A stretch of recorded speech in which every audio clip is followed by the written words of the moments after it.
नमस्कार दोस्तों, चलिए सुनते हैं मुंशी प्रेमचंद की कहानी लॉटरी। जल्दी से मालदार हो जाने की हवस किसे नहीं होती। उन दिनों जब लॉटरी के टिकट आए तो मेरे दोस्त विक्रम के पिता, चचा, अम्मा और भाई सभी ने एक एक टिकट खरीद लिया। कौन जाने किसकी तकदीर जोर करे, किसी के नाम आए रुपया रहेगा तो घर में ही। मगर विक्रम को सब्र न हुआ। औरों के नाम रुपये आएंगे, फिर उसे कौन पूछता है। बहुत होगा 10-5 हज़ार उसे दे देंगे। इतने रुपयों में उसका क्या होगा। उसकी जिंदगी में बड़े बड़े मंसूबे थे। पहले तो उसे संपूर्ण जगत की यात्रा करनी थी, एक एक कोने की। पेरू और ब्राजील और टिम्बकटू और होनोलुलु, ये सब उसके प्रोग्राम में थे। वो आंधी की तरह महीने 2 महीने उड़कर लौट आने वालों में से न था। वो एक एक स्थान में कई कई दिन ठहरकर वहाँ के रहन सहन, रीति रिवाज आदि का अध्ययन करना और संसार यात्रा का एक बृहद ग्रंथ लिखना चाहता था। फिर उसे एक बहुत बड़ा पुस्तकालय बनवाना था, जिसमें दुनिया भर की उत्तम रचनाएं जमा की जाएं। पुस्तकालय के लिए वो 2 लाख तक खर्च करने को तैयार था। बंगला, कार और फर्नीचर तो मामूली बातें थीं। पिता या चचा के नाम रुपये आए तो 5 हज़ार से ज़्यादा का डॉल नहीं। अम्मा के नाम आए तो 20 हज़ार मिल जाएंगे। लेकिन भाई साहब के नाम आ गए तो उसके हाथ धेला भी न लगेगा। वो आत्माभिमानी था। घर वालों से खैरात या पुरस्कार के रूप में कुछ लेने की बात उसे अपमान सी लगती थी। कहा करता था, भाई किसी के सामने हाथ फैलाने से तो किसी गड्ढे में डूब मरना अच्छा है।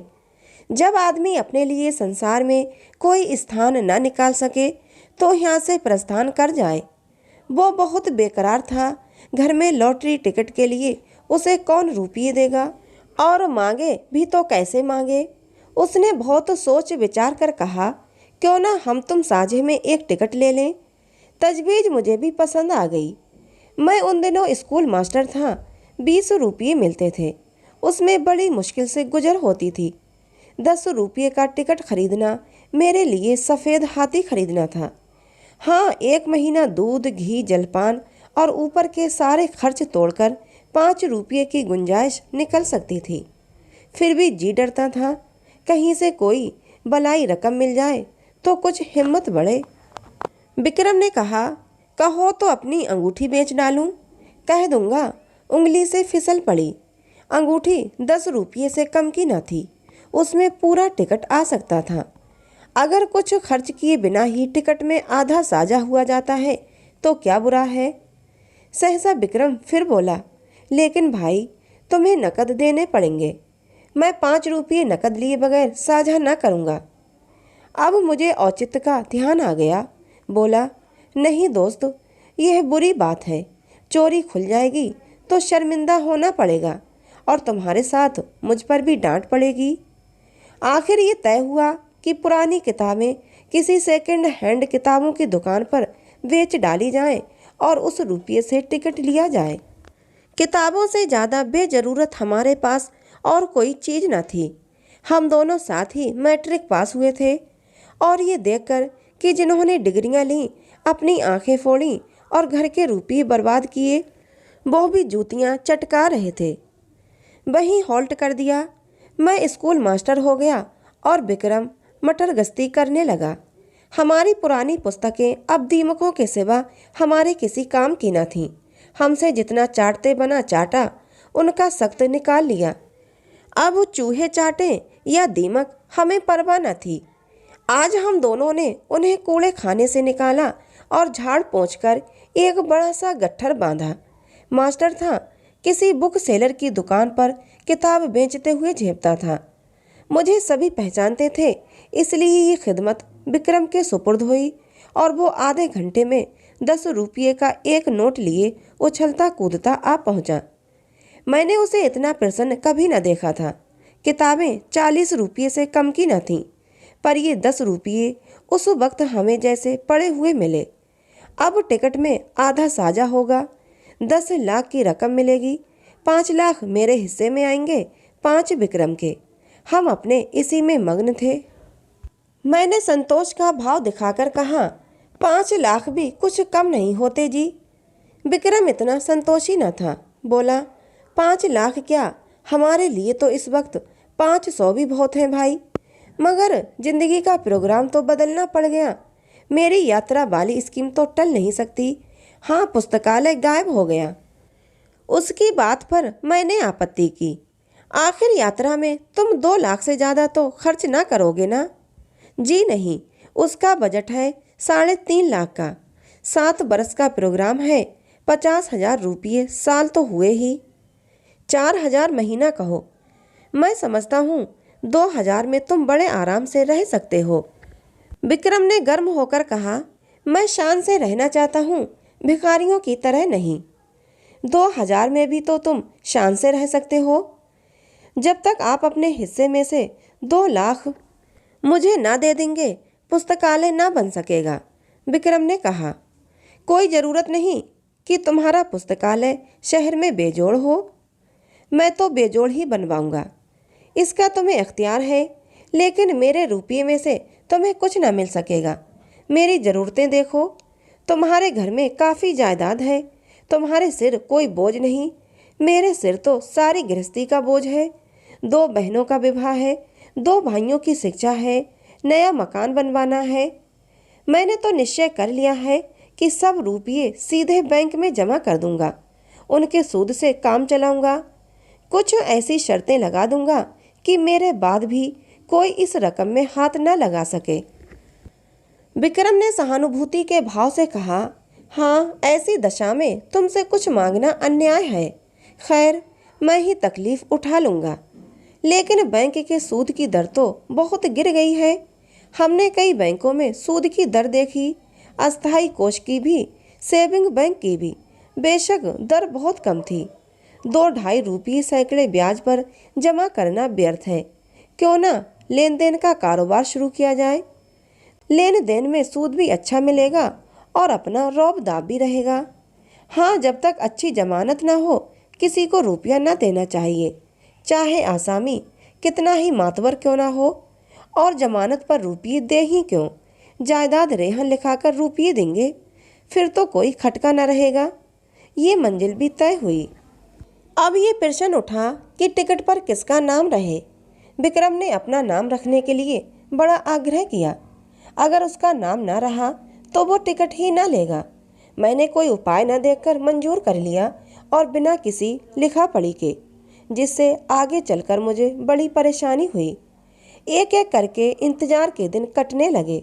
भोर होते ही हमारी आंखें कैलेंडर पर जातीं। मेरा मकान विक्रम के मकान से मिला हुआ था।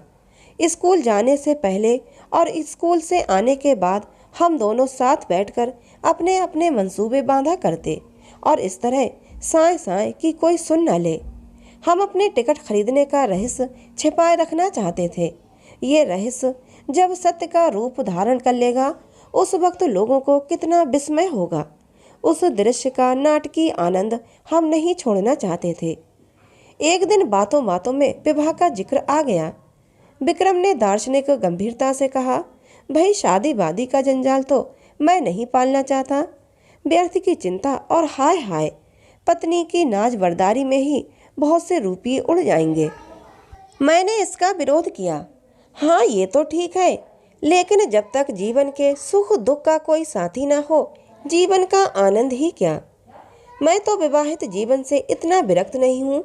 हाँ, साथी ऐसा चाहता हूँ जो अंत तक साथ रहे, और ऐसा साथी पत्नी के सिवा दूसरा नहीं हो सकता। विक्रम जरूरत से ज़्यादा तुनक मिजाजी से बोला, खैर, अपना अपना दृष्टिकोण है। आपको बीवी मुबारक, और कुत्तों की तरह उसके पीछे पीछे चलना तथा बच्चों को संसार की सबसे बड़ी विभूति और ईश्वर की सबसे बड़ी दया समझना तुम्ही को मुबारक। बंदा तो आज़ाद रहेगा, अपने मज़े से चाहा और जब चाहा उड़ गए और जब चाहा घर आ गए। ये नहीं कि हर वक्त एक चौकीदार आपके सिर पर सवार हो। जरा सी देर हुई घर आने में और फौरन जवाब तलब हुआ, कहाँ थे अब तक। आप कहीं बाहर निकले और फौरन सवाल हुआ, कहाँ जाते हो। और जो कहीं दुर्भाग्य से पत्नी जी भी साथ हो गई, तब तो डूब मरने के सिवा आपके लिए कोई मार्ग ही नहीं है। ना भैया, मुझे आपसे जरा भी सहानुभूति नहीं। बच्चे को जरा सा जुकाम हुआ और आप बेतहाशा दौड़े चले जा रहे हैं होम्योपैथिक डॉक्टर के पास। जरा उम्र खिसकी और लौंडे मनाने लगे कि कब आप प्रस्थान करें और वो गुलछर्रे उड़ाएं। मौका मिला तो आपको जहर खिला दिया और मशहूर किया कि आपको कालरा हो गया था। भाई, मैं इस जंजाल में नहीं पड़ता। कुंती आ गई। वो विक्रम की छोटी बहन थी। कोई 11 साल की थी, छठे में पढ़ती थी और बराबर फेल होती जाती थी। बड़ी चिबिल्ली, बड़ी शौक। इतने धमाके से द्वार खोला कि हम दोनों चौंक कर उठ खड़े हुए। विक्रम ने बिगड़ कर कहा, तू बड़ी शैतान है कुंती, किसने तुझे बुलाया यहाँ? कुंती ने खुफिया पुलिस की तरह कमरे में नजर दौड़ा कर कहा, तुम लोग हरदम यहाँ किवाड़ बंद किए बैठे क्या बातें क्या करते हो? जब देखो यहीं बैठे हो, ना कहीं घूमने जाते हो, ना तमाशा देखने। कोई जादू मंत्र जगाते हो क्या? विक्रम ने उसकी गर्दन पकड़कर हिलाते हुए कहा, हाँ, एक मंत्र जगा रहे हैं जिसमें तुझे ऐसा दूल्हा मिले जो रोज गिनकर 5,000 हंटर जमाए। सड़ासड़ सड़ासड़। कुंती उसकी पीठ पर बैठकर बोली, मैं तो ऐसे दूल्हे से ब्याह करूंगी जो मेरे सामने खड़ा पूंछ हिलाता रहेगा। मैं मिठाई के दोने फेंक दूंगी और वो चाटेगा। जरा भी ची चपड़ करेगा तो कान गरम कर दूंगी। अम्मा को लॉटरी के रुपये मिलेंगे तो 50,000 मुझे दे दे, बस चैन करूंगी। मैं दोनों वक्त ठाकुर जी से अम्मा के लिए प्रार्थना करती हूँ। अम्मा कहती हैं, कुंवारी लड़कियों की दुआ कभी निष्फल नहीं होती। मेरा मन तो कहता है अम्मा को जरूर रुपये मिलेंगे। मुझे याद आया, एक बार मैं अपने ननिहाल देहात में गया था तो सूखा पड़ा हुआ था। भादों का महीना था मगर पानी की बूंद रही। सब लोगों ने चंदा करके गांव की सब कुंवारी लड़कियों की दावत की थी और उसके तीसरे ही दिन मूसलाधार वर्षा हुई थी। अवश्य ही कुंवारियों की दुआ में असर होता है। मैंने विक्रम को अर्थपूर्ण आंखों से देखा और विक्रम ने मुझे। आंखों ही में हमने सलाह कर ली और निश्चय भी कर लिया। विक्रम ने कुंती से कहा, अच्छा, तुझसे एक बात कहें, किसी से कहोगी तो नहीं? नहीं, तू तो बड़ी अच्छी लड़की है, किसी से ना कहेगी। मैं अब की तुझे खूब पढ़ाऊंगा और पास करा दूंगा। बात यह है कि हम दोनों ने भी लॉटरी का टिकट लिया है। हम लोगों के लिए भी ईश्वर से प्रार्थना कर दिया कर। अगर हमें रुपये मिले तो तेरे लिए अच्छे अच्छे गहने बनवा देंगे। सच? कुंती को विश्वास न आया। हमने कसमें खाई, वो नखरे करने लगी। जब हमने उसे सिर से पांव तक सोने और हीरे से मढ़ देने की प्रतिज्ञा की, तब वो हमारे लिए दुआ करने पर राजी हुई। लेकिन उसके पेट में मनो मिठाई पच सकती थी, वो जरा सी बात ना पची। सीधे अंदर भागी और एक क्षण में सारे घर में वो खबर फैल गई। अब जिसे देखिए विक्रम को डांट रहा है, अम्मा भी, चचा भी, पिता भी। केवल विक्रम की शुभ कामना से या फिर किसी और भाव से, कौन जाने। ये बैठे बैठे तुम्हें हिमाकत ही सूझती है। रुपये लेकर पानी में फेंक दिए। घर में इतने आदमियों ने तो टिकट लिया ही था, तुम्हें लेने की क्या जरूरत थी? क्या तुम्हें उससे कुछ न मिलते? और तुम भी मास्टर साहब बिल्कुल घोंगा हो। लड़के को अच्छी बातें क्या सिखाओगे, उसे और चौपट किए डालते हो। विक्रम तो लाडला बेटा था, उसे और क्या कहते। कहीं रूठ कर 1-2 जून खाना ना खाए तो आफत ही आ जाए। मुझ पर सारा गुस्सा उतारा। इसकी सोहबत में लड़का बिगड़ा जाता है। पर उपदेश कुशल बहुतेरे वाली कहावत मेरी आंखों के सामने थी। मुझे अपने बचपन की एक घटना याद आई। होली का दिन था। शराब की एक बोतल मंगवाई गई थी। मेरे मामू साहब उन दिनों आए हुए थे। मैंने चुपके से कोठरी में जाकर गिलास में एक घूंट शराब डाली और पी गया। अभी गला जल ही रहा था और आंखें लाल ही थीं कि मामू साहब कोठरी में आ गए और मुझे मानो सेंधा में गिरफ्तार कर लिया। और इतना बिगड़े कि मेरा कलेजा सूख कर छोहारा हो गया। अम्मा ने भी डांटा और पिताजी ने भी डांटा। आंसुओं से उनकी क्रोधाग्नि शांत करनी पड़ी और दोपहर ही को मामू नशे में पागल होकर गाने लगे, फिर रोए, फिर अम्मा को गालियां दी, दादा के मना करने पर भी मानने दौड़े और आखिर में कै करके जमीन पर बेसुध पड़े नजर आए। विक्रम के पिता बड़े ठाकुर साहब और ताऊ छोटे ठाकुर साहब दोनों जड़वादी थे, पूजा पाठ की हंसी उड़ाने वाले, पूरे नास्तिक। मगर अब दोनों बड़े निष्ठावान और ईश्वर भक्त हो गए थे। बड़े ठाकुर साहब प्रातः काल गंगा स्नान करने जाते और मंदिरों के चक्कर लगाते हुए दोपहर को सारी देह में चंदन लपेटे घर लौटते। छोटे ठाकुर साहब घर पर ही गर्म पानी से स्नान करते और गठिया से ग्रस्त होने पर भी राम नाम लिखना शुरू कर देते। धूप निकल आने पर पार्क की ओर निकल जाते और चींटियों को आटा खिलाते। शाम होते ही दोनों भाई अपने ठाकुर द्वारे में जा बैठते और आधी रात तक भागवत की कथा तन्मय होकर सुनते। विक्रम के बड़े भाई प्रकाश को साधु महात्माओं पर अधिक विश्वास था। वो मठों और साधुओं के अखाड़ों तथा कुटियों की खाक छानते और माता जी को तो भोर से आधी रात तक स्नान, पूजा और व्रत के सिवा दूसरा काम ही न था। इस उम्र में भी उन्हें श्रृंगार का शौक था, पर आजकल पूरी तपस्विनी बनी हुई थीं। लोग नाहक लालसा को बुरा कहते हैं। मैं तो समझता हूँ हमें जो ये भक्ति, निष्ठा और धर्म प्रेम है वो केवल हमारी लालसा, हमारी हवस के कारण है। हमारा धर्म हमारे स्वार्थ के बल पर टिका हुआ है। हवस मनुष्य के मन और बुद्धि का इतना संस्कार कर सकती है, यह मेरे लिए बिल्कुल नया अनुभव था। हम दोनों भी ज्योतिषियों और पंडितों से प्रश्न करके अपने को कभी दुखी कर लिया करते थे। ज्यों-ज्यों लॉटरी का दिवस समीप आता जाता था, हमारे चित्त की शांति उड़ती जाती थी। हमेशा उसी ओर मन टगा रहता। मुझे आप ही आप अकारण संदेह होने लगा कि कहीं विक्रम मुझे हिस्सा देने से इनकार न कर दे। अगर वो इनकार कर दे तो मैं क्या करूँगा? साफ इनकार कर जाए कि तुमने टिकट में साझा किया ही नहीं, न कोई तहरीर है न कोई दूसरा सबूत। सब कुछ विक्रम की नियत पर है। उसकी नियत जरा भी डमाडोल हुई कि काम तमाम। कहीं फरियाद नहीं कर सकता, मुंह तक नहीं खोल सकता। अब अगर कुछ कहूँ भी तो कुछ लाभ नहीं। अगर उसकी नियत में फितूर आ गया तब तो वो अभी से इनकार कर देगा। अगर नहीं आया है तो इस संदेह से उसे मर्मांतक वेदना होगी।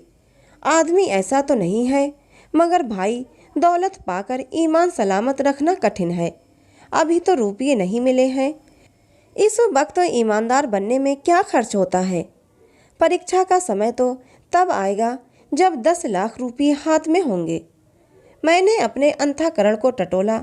अगर टिकट मेरे नाम का होता और मुझे 10 लाख मिल जाते तो क्या मैं आधे रुपये बिना कान पूंछ हिलाए विक्रम के हवाले कर देता? कौन कह सकता है, मगर अधिक संभव यही था कि मैं हीले हवाले करता। कहता तुमने मुझे 5 रुपये उधार दिए थे, उसके 10 ले लो, 100 ले लो, और क्या करोगे? मगर नहीं, मुझसे इतनी बदनियती ना होती।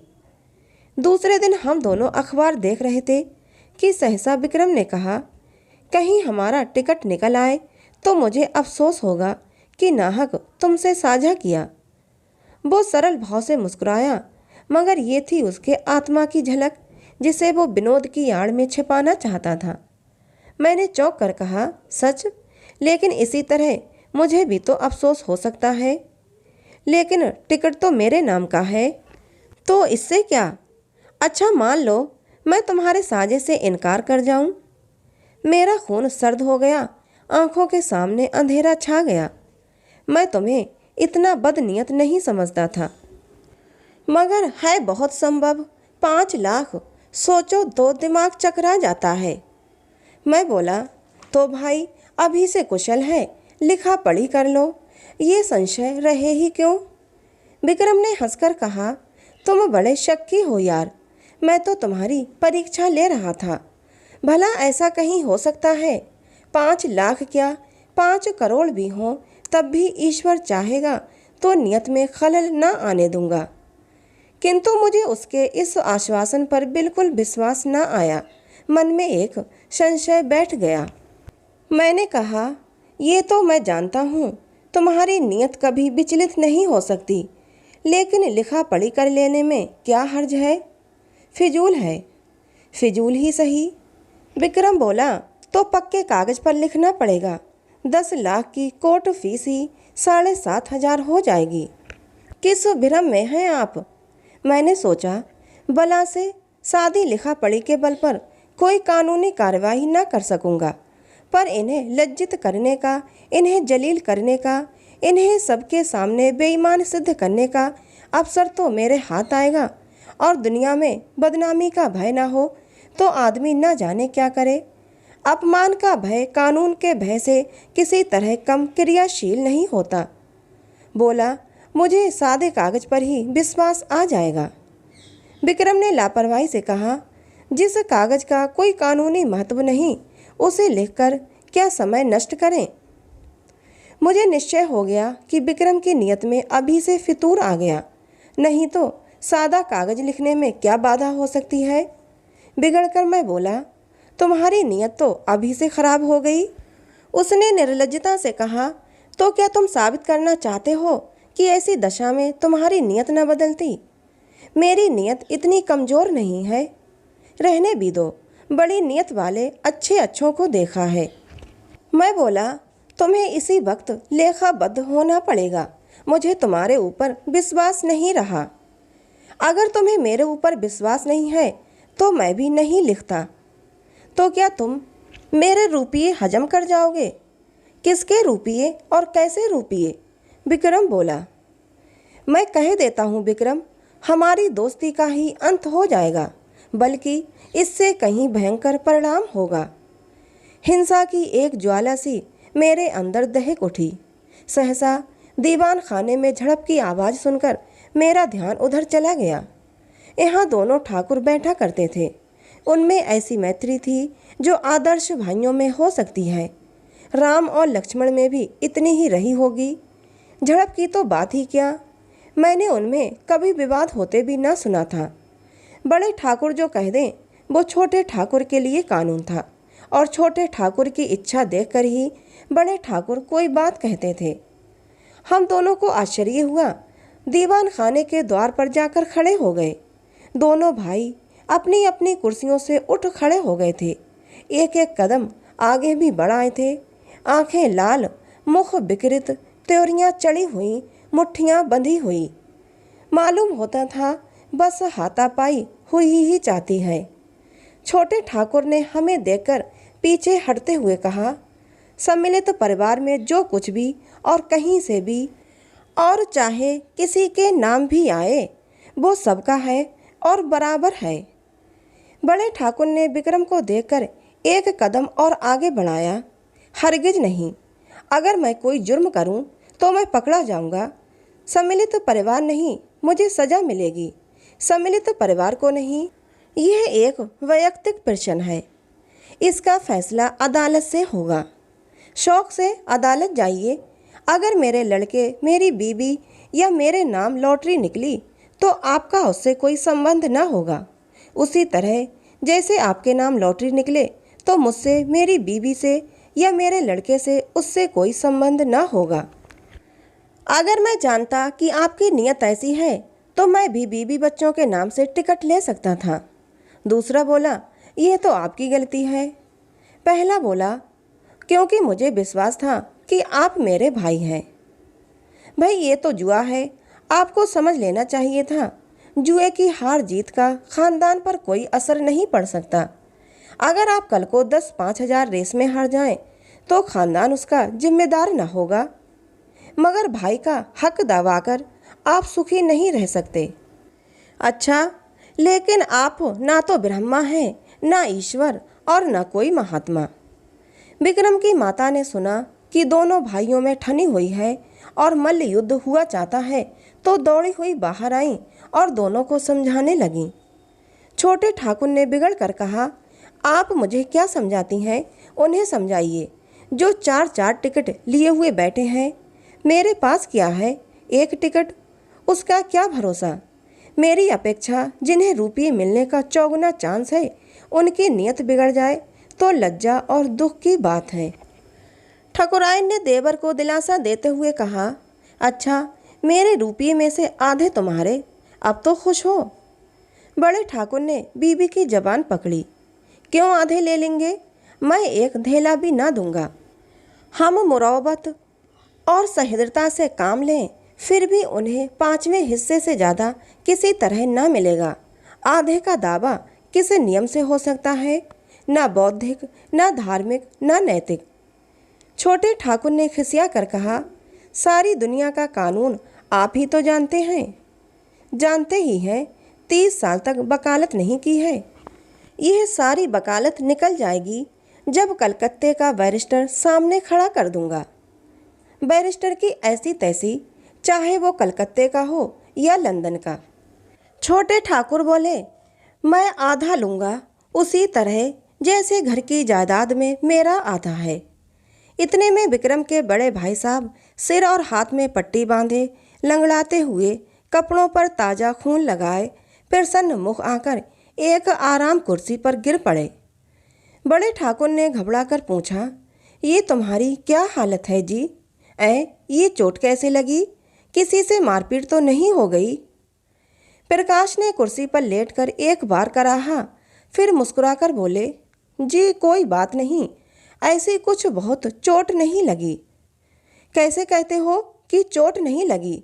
सारा हाथ और सिर सूज गया है, कपड़े खून से तर। ये मामला क्या है? कोई मोटर दुर्घटना तो नहीं हो गई? बहुत मामूली चोट है साहब, 2-4 दिन में अच्छी हो जाएगी, घबराने की कोई बात नहीं। प्रकाश के मुख पर आशापूर्ण शांत मुस्कान थी। क्रोध, लज्जा या प्रतिशोध की भावना का नाम भी न था। बड़े ठाकुर ने और व्यग्र होकर पूछा, लेकिन हुआ क्या, ये क्यों नहीं बतलाते?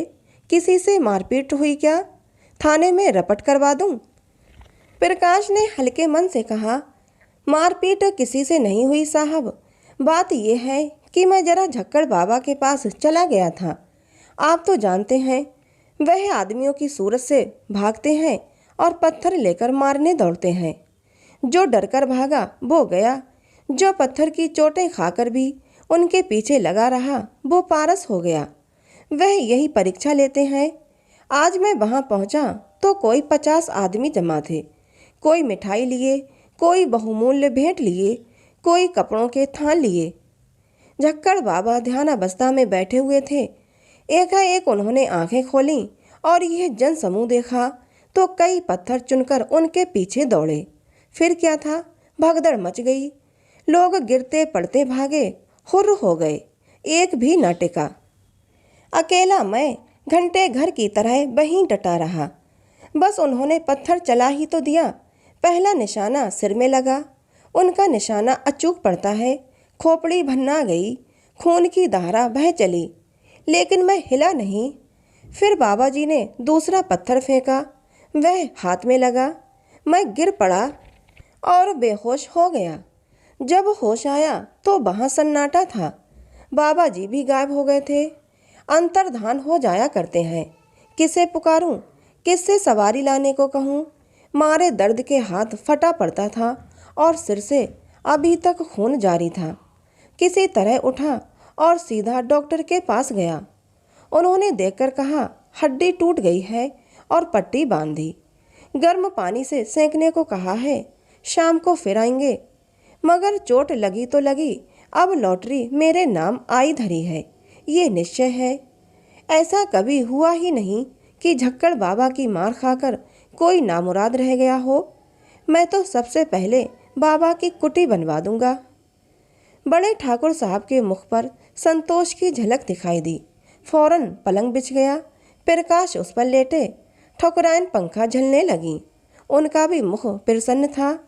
इतनी चोट खाकर 10 लाख पा जाना कोई बुरा सौदा नहीं था। छोटे ठाकुर साहब के पेट में चूहे दौड़ रहे थे। ज्यों ही बड़े ठाकुर भोजन करने गए और ठकुराइन भी प्रकाश के लिए भोजन का प्रबंध करने गई, त्यों ही छोटे ठाकुर ने प्रकाश से पूछा, क्या बहुत जोर से पत्थर मारते हैं? जोर से तो क्या मारते होंगे? प्रकाश ने उनका आशय समझ कर कहा, अरे साहब, पत्थर नहीं मारते, बम गोले मारते हैं। देव सा तो डील डॉल है और बलवान इतने हैं कि एक घूंसे में शेरों का काम तमाम कर देते हैं। कोई ऐसा वैसा आदमी हो तो एक ही पत्थर में टें हो जाए। कितने ही तो मर गए, मगर आज तक झक्कड़ बाबा पर मुकदमा नहीं चला और दो चार पत्थर मारकर ही नहीं रह जाते। जब तक आप गिर ना पड़े और बेहोश ना हो जाए वह मारते ही जाएंगे। मगर रहस्य यही है कि आप जितनी ज़्यादा चोटें खाएंगे उतने ही अपने उद्देश्य के निकट पहुंचेंगे। प्रकाश ने ऐसा रोए खड़े कर देने वाला चित्र खींचा कि ठाकुर साहब थर्रा उठे। पत्थर खाने की हिम्मत ना पड़ी। आखिर भाग्य के निपटारे का दिन आया। जुलाई की 20वीं तारीख, कत्ल की रात। हम प्रातः काल उठे तो जैसे एक नशा चढ़ा हुआ था, आशा और भय के द्वंद्व का। दोनों ठाकुरों ने घड़ी रात रहे गंगा स्नान किया और मंदिर में बैठे पूजन कर रहे थे। आज मेरे मन में श्रद्धा जागी। मंदिर में जाकर मन ही मन ठाकुर जी की स्तुति करने लगा। अनाथों के नाथ, तुम्हारी कृपा दृष्टि क्या हमारे ऊपर न होगी? तुम्हें क्या मालूम नहीं हमसे ज़्यादा तुम्हारी दया कौन डिजर्व करता है?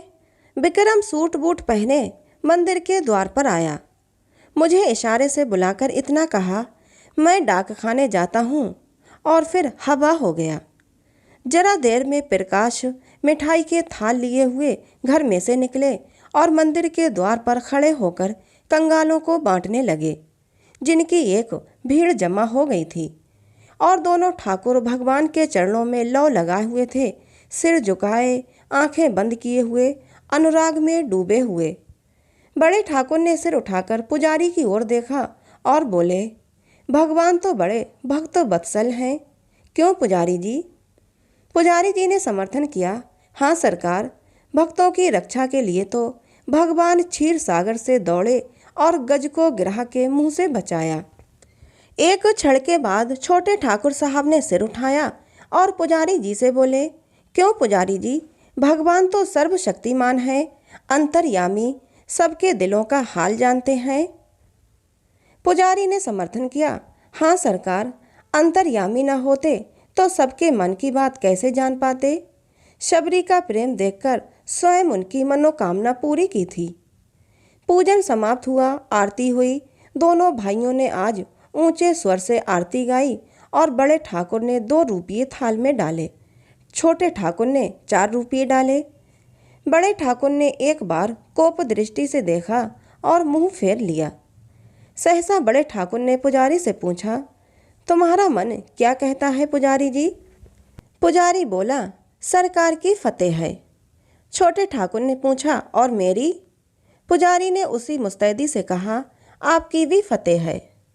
बड़े ठाकुर श्रद्धा से डूबे भजन गाते हुए मंदिर से निकले। प्रभु जी, मैं तो आयो शरण तिहारे। हाँ प्रभु जी। 1 मिनट में छोटे ठाकुर साहब भी मंदिर से गाते हुए निकले। अब पत राखो मोरे दया निधन, तोरी गति लखी न परे। मैं भी पीछे निकला और जाकर मिठाई बांटने में प्रकाश बाबू की मदद करनी चाहिए। उन्होंने थाल हटाकर कहा, आप रहने दीजिए, मैं अभी बांटे डालता हूँ। अब रही कितनी गई है? मैं खिसियाकर डाक खाने की तरफ चला कि विक्रम मुस्कुराता हुआ साइकिल पर आ पहुँचा। उसे देखते ही सभी जैसे पागल हो गए। दोनों ठाकुर सामने ही खड़े थे, दोनों बाज की तरह झपटे। प्रकाश के थाल में थोड़ी सी मिठाई बच रही थी, उसने थाल जमीन पर पटका और दौड़ा, और मैंने तो उस उन्माद में विक्रम को गोद में उठा लिया। मगर कोई उससे कुछ पूछता नहीं था, सभी जय जयकार की हाँक लगा रहे थे। बड़े ठाकुर ने आकाश की ओर देखा, बोलो राजा रामचंद्र की जय। छोटे ठाकुर ने छलांग मारी और बोले, बोलो हनुमान जी की जय। प्रकाश तालियां बजाता हुआ चीखा, दुहाई झक्कड़ बाबा की। विक्रम ने जोर जोर से कह कहा मारा, फिर अलग खड़ा होकर बोला, जिसका नाम आया है उससे 1 लाख लूँगा, बोलो है मंजूर। बड़े ठाकुर ने उसका हाथ पकड़ा और बोले, पहले बता तो। ना, यूँ नहीं बताता। छोटे ठाकुर बिगड़े, महज बताने के लिए 1 लाख? शाबाश। प्रकाश ने भी त्योरी चढ़ाई। क्या डाकखाना हमने देखा नहीं है? अच्छा तो अपना अपना नाम सुनने के लिए तैयार हो जाओ। सभी लोग फौजी अटेंशन की दशा में निश्चल खड़े हो गए। होश हवास ठीक रखना, विक्रम ने कहा। सभी पूर्ण सचेत हो गए। अच्छा तो सुनिए कान खोलकर, इस शहर का सफाया है। इस शहर का ही नहीं, संपूर्ण भारत का सफाया है। अमेरिका के एक हबशी का नाम आ गया। बड़े ठाकुर झल्लाए। झूठ झूठ बिल्कुल झूठ। छोटे ठाकुर ने पैंतरा बदला। कभी नहीं, 3 महीने की तपस्या यूं ही रही। वाह। प्रकाश ने छाती ठोंक कर कहा, यहाँ सिर मुड़वाए और हाथ तुड़वाए बैठे हैं। क्या ये कोई दिल लगी है? इतने में और 50 आदमी उधर से रोनी सूरत लिए निकले। ये बेचारे भी डाक खाने से अपनी किस्मत को रोते चले आ रहे थे। मार ले गया अमेरिका का हबशी, अभागा, पिशाच, दुष्ट। अब कैसे किसी को विश्वास न आता। बड़े ठाकुर झल्लाए हुए मंदिर में गए और पुजारी को डिसमिस कर दिया। इसीलिए तुम्हें इतने दिनों से पाल रखा है। हराम का माल खाते हो और चैन करते हो। छोटे ठाकुर साहब की तो जैसे कमर टूट गई। 2-3 बार सिर पीटा और वहीं बैठ गए। मगर प्रकाश के क्रोध का पारा बार न था। उसने अपना मोटा सोटा लिया और झक्कड़ बाबा की मरम्मत करने चला। माताजी ने केवल इतना कहा, सभी ने बेईमानी की है, मैं कभी मानने की नहीं। हमारे देवता क्या करें, किसी के हाथ से थोड़ी ही छीन लाएंगे। रात को किसी ने खाना नहीं खाया। मैं भी उदास बैठा हुआ था कि विक्रम आकर बोला, चलो होटल से कुछ खा आए, घर में तो चूल्हा नहीं जला। मैंने पूछा, तुम डाकखाने से आए तो बहुत प्रसन्न क्यों थे? उसने कहा, जब मैंने डाकखाने के सामने हजारों की भीड़ देखी तो मुझे अपने लोगों के गधेपन पर हंसी आई। एक शहर में इतने आदमी हैं तो सारे हिंदुस्तान में इसके 1000 गुने से कम न होंगे, और दुनिया में तो लाख गुने से भी ज़्यादा हो जाएंगे। मैंने आशा का जो एक पर्वत सा खड़ा कर रखा था, वो जैसे एक बारगी इतना छोटा हुआ कि राई बन गया और मुझे हंसी आई। जैसे कोई दानी पुरुष छटाक भर अन्न हाथ में लेकर 1 लाख आदमियों को न्योता दे बैठे, और हमारे घर का एक एक आदमी समझ रहा है कि। मैं भी हंसा। हाँ, बात तो यथार्थ में यही है, और हम दोनों लिखा पढ़ी के लिए मरते रहे। मगर सच बताना, तुम्हारी नीयत खराब हुई थी कि नहीं? विक्रम मुस्कुराया और बोला, अब क्या करोगे पूछकर पर्दा ढका रहने दो। तो दोस्तों, ये कहानी थी मुंशी प्रेमचंद की, जिसका नाम था लॉटरी। कहानी आपको कैसी लगी कमेंट करके ज़रूर बताना। जाते जाते कहानी को 1 लाइक और एक प्यारा सा कमेंट जरूर करते जाना। साथ ही ऐसी और मनोहर कहानियों के लिए हमारे चैनल को सब्सक्राइब जरूर कर लेना। मिलते हैं अगली किसी नई कहानी में।